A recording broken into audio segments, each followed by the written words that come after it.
Boulogne-sur-Mer, où je me trouve, c'est ici que se tenait en juillet le congrès d'histoire napoléonienne, l'occasion pour tous de découvrir l'histoire de Napoléon dans le Boulonnais et son projet avorté d'envahir l'Angleterre. Présentez, armes. Se glisser dans la peau d'un soldat napoléonien et revenir 200 ans en arrière. Quartier général de l'empereur en 1803, le château de Pont-de-Brique accueille cette fois-ci des figurants passionnés.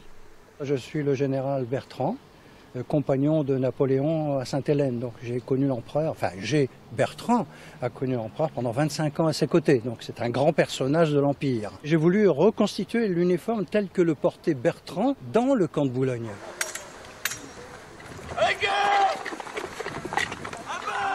C'est un jeu de rôle. Alors forcément, il ne faut pas se prendre trop au sérieux au niveau des grades et compagnie. Mais c'est vrai qu'on se prend au jeu malheureusement. Bonjour. Une reconstitution exceptionnelle à l'occasion de la semaine napoléonienne. Durant plusieurs jours, des visites sont organisées sur les traces de l'empereur, car c'est à Boulogne-sur-Mer que Napoléon Ier établit sa grande armée avec l'ambition d'envahir l'Angleterre.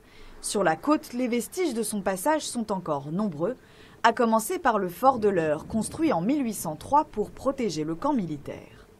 Donc ça, c'est ce qui reste en fait, c'est le noyau central.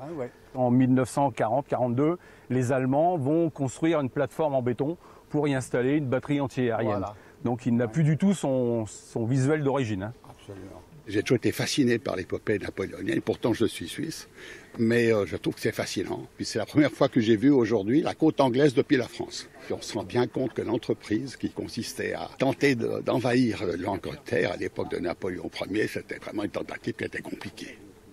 Clou de la visite, la colonne de la Grande Armée, érigée entre 1804 et 1841 en l'honneur de Napoléon Ier. Ces historiens venus du monde entier la découvrent pour la première fois. Ça nous donne une meilleure compréhension de l'histoire.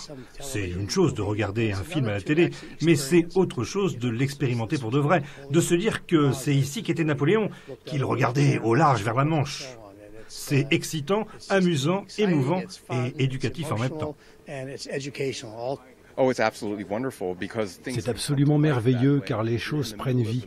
Ici, on est au cœur de la réalité de l'époque, avec tout ce qu'il y a derrière nous, devant nous. On peut vraiment comprendre de manière plus précise la vie il y a 200 ans.